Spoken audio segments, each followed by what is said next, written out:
Guess what he did? Guess what he did? He thought he ate with this one.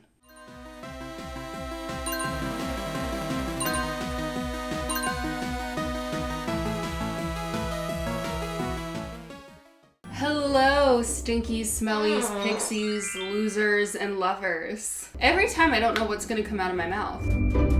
We are starting off with gay news, and I always hope with gay news it's something positive, successful, a really cute lesbian mountain climber couple getting married. Alas, that is not what is going to be happening today. I'm going to be talking about some bigotry that has been targeted towards the LGBTQ plus community, and I want to recognize not everyone's going to feel okay to see that. If that's going to stress you out, you can skip to a different part of the video. I always have chapters. I want to make sure everyone's good. We are talking about Bryce Hall today, which is not really what I ever thought my career would come to. He's like an OG TikToker. He wasn't a part of the Hype House. He was part of a different one called Sway. We're the Sway Boys? Just a ton of straight guys in a house. I was like, this isn't for me. He has done those boxing matches that tend to go viral. I'm gonna knock out Austin because I'm an actual fighter. I'm not a boxer. I'm not a fighter. I've never claimed to be a fighter. He dated Addison Rae. He's made diss tracks. That's what men on the internet do. They box and they make diss tracks. Am I wrong? None of you could counter that. I'm just kidding. Bryce Hall has recently made it his mission to let everyone know where he stands politically. He is an avid Trump supporter. If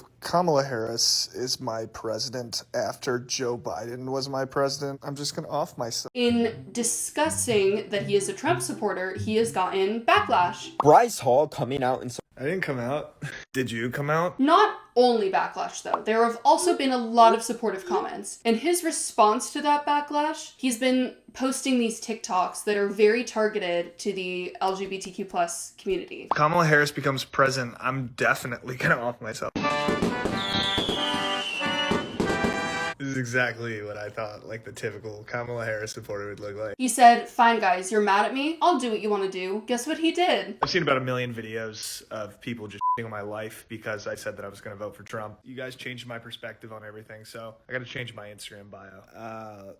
He changed his pronouns to they, them. That was so funny. Oh my god. He even thought it was funny to like put a pixie cut filter on his head. Now we're good. So Trump 2024, baby. And this has not just been one TikTok. He targeted this trans woman. I am a woman and I use the women's restroom. Hey, I'm also a woman and I also will use the women's bathroom. He seems to be specifically targeting the LGBTQ plus community. This is my official apology video for that person I was going back and forth with. I made they, them delete all their videos, and I just want to apologize. Be the bigger they, them. Don't send they, them hate. Not only just not funny, but actually dangerous. You are normalizing, specifically to like probably young boys that follow you. You are letting them know that it is okay to change your pronouns in your bio to they, them as a joke, to make fun of trans women. What's very scary too is his comments are very mixed. There's a lot of people that are super happy with how vocal he's being and they're jumping onto it and supporting him. This is someone that like a lot of young girls, not me, I'm a lesbian. I don't judge people for who they're attracted to, but it could not be me. When young girls have crushes on guys, they are so dedicated to them. If you remember like MagCon era, One Direction, even though so many One Direction fans are now bi girls or lesbians, let's be so real. Young girls tend to like gravitate towards these male social media stars or whatever it is. And I could see so many people thinking it's okay to do these things now because he does it with such a big platform so blatantly and openly. I'm moving on because I don't think any of us need to talk about him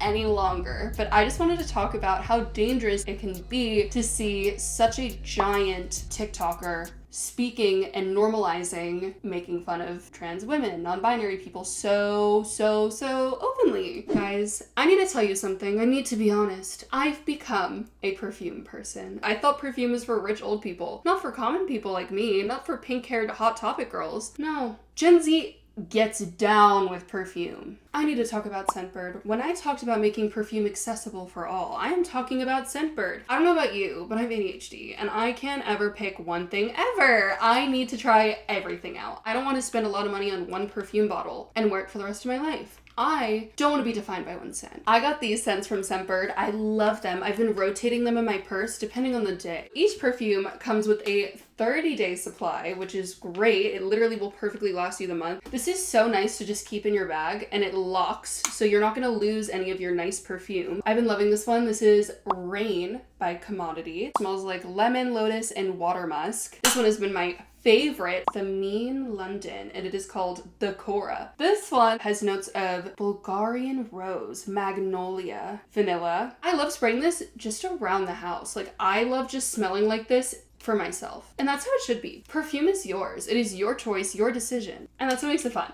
You can get your first fragrance for $8. And then the next month, only $16.95. That is like unheard of in perfume world. Have you ever seen those roller balls at like Sephora? Those are literally more expensive than these. And in my opinion, come with less perfume. They have over 700 fragrances available. You can literally pick a new scent every month. You can be a new person every month. Just like me, I used to change my hair color every month. You can also change your scents every month. Very minimal risk. You're not gonna spend a ton of money and splurge. So you like get to enjoy expensive perfume without having to make commitments, which is great for me. I have commitment issues. Just kidding, I don't.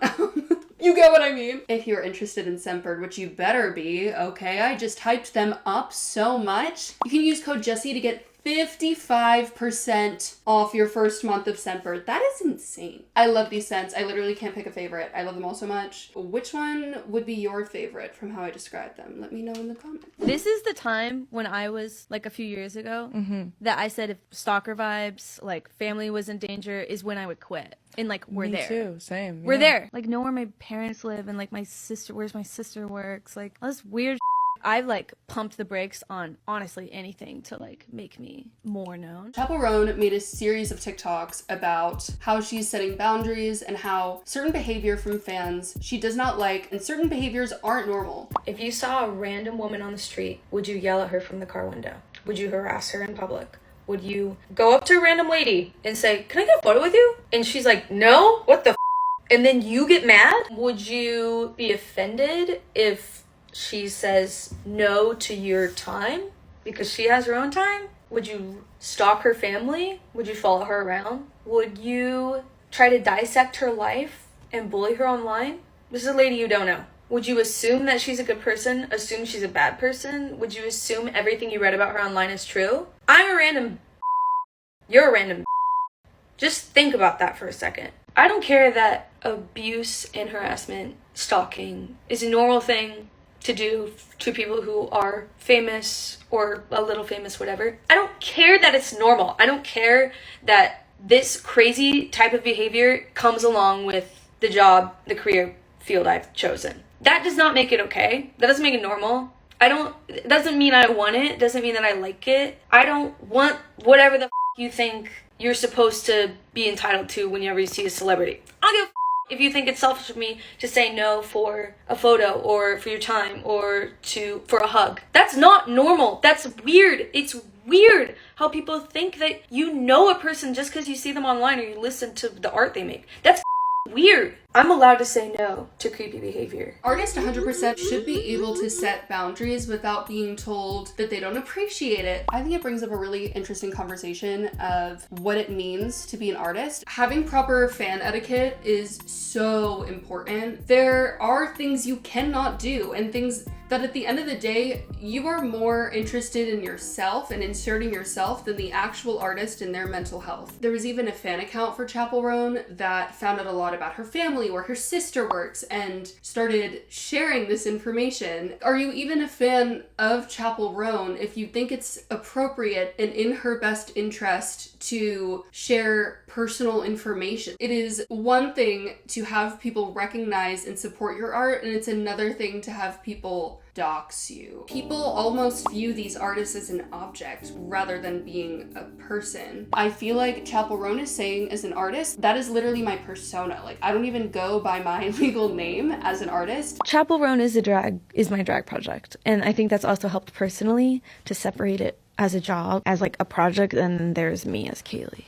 I want my private life to be off limits, and that's a new thing that people aren't used to, but I think it's a boundary that you can set. As a society, we are not used to celebrities setting boundaries. We put them on a pillar like they are legitimate gods, and like there's nothing more human than setting a boundary. We should be normalizing that, especially when it comes to an extreme of stalking. That should not be normalized. Celebrities should feel okay with calling out a stalker without being told that they are ungrateful for what they have. Because being a musician does not automatically mean that you deserve to be stalked, to have your family be stalked. When we are so immersed in someone's art, we think we know the full 360 about that person, but we actually don't. There's so many other celebrities that have also done this and decided that they don't want the fame part of being an artist and they just want to make music, and that is okay. Do I think it's always going to be perfect and everyone's going to listen to it? No, because people don't like to listen to boundaries.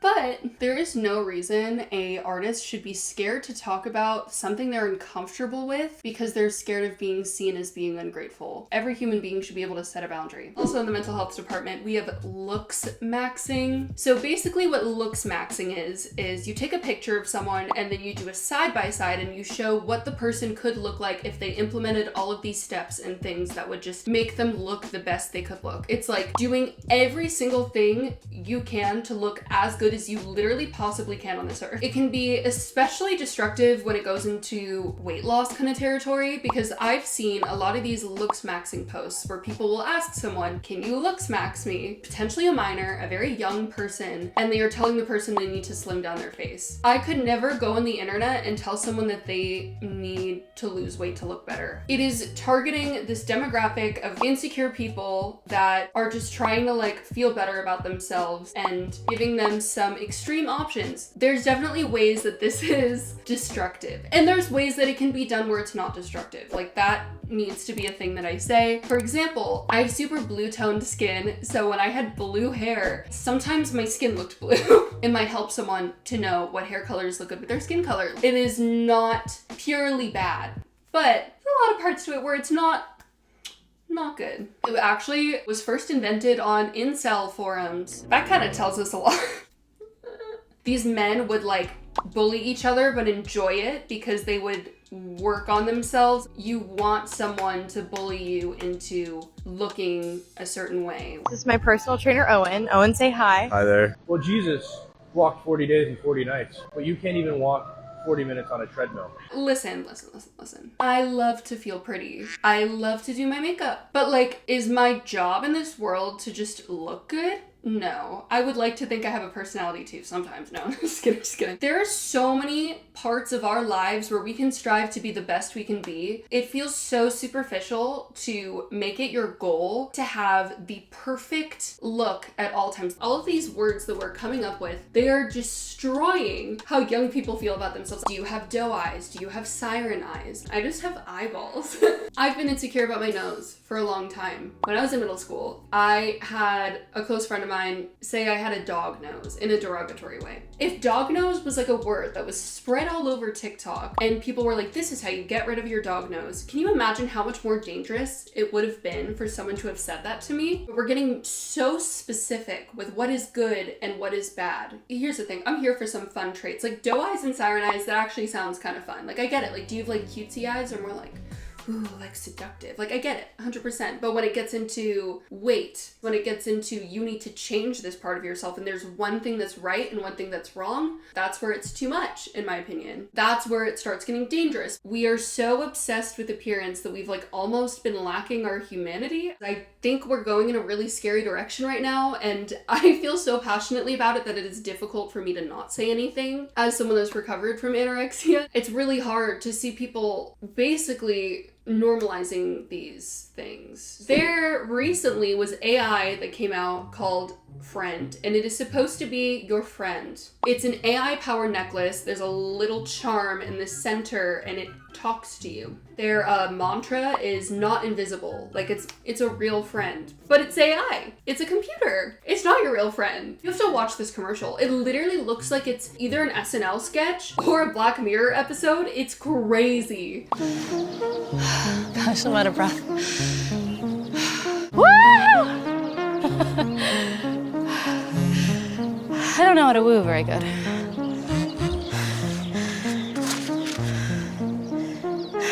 That's fair. Take notes, baby.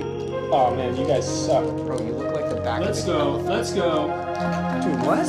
How did you do that? This is supposed to be a friend. And not only that, listen to this. It records your conversations and interacts with them. There was an ad for it, and it was like, you did a really good job for that job interview. Like, it literally listened to your job interview and told you you did a good job. That is so weird. Am I crazy?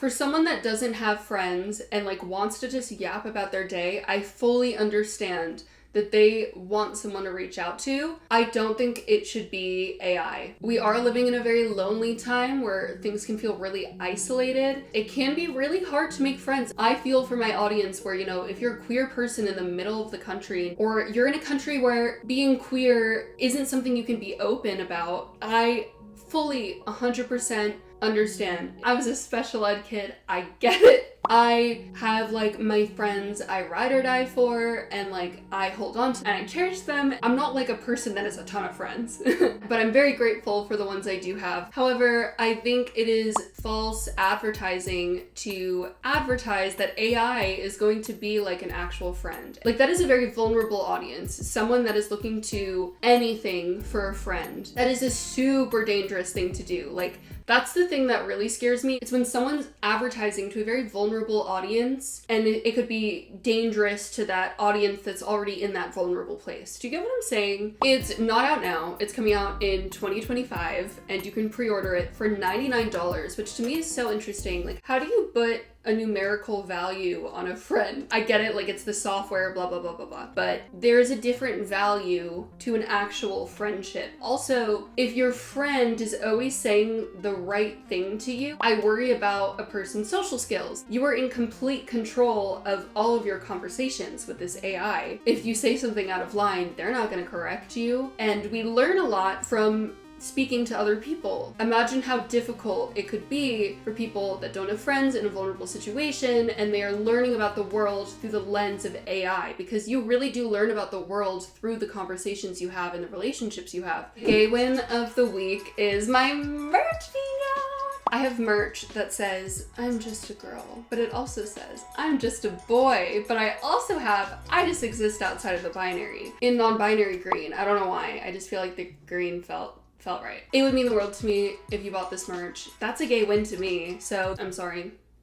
Sorry. Link will be in my bio, as usual. Mwah. I would appreciate it. That was a lot to unpack. Oh my god. Thank you so much, Semford, for sponsoring this video. Mwah. Use code Jessie to get 55% off your first month of Semford. I need to do like a silly video now. I'm gonna go like react to K-pop girls or something. I love you all. Mwah. I appreciate you. Go follow me on Instagram. That's where I yap the most. And I guess TikTok sometimes. I don't know. I'm kind of bad at that. Also, like, I'm a YouTube Shorts user. You guys see me on there. I know that. I will see you in the future. Bye. Please take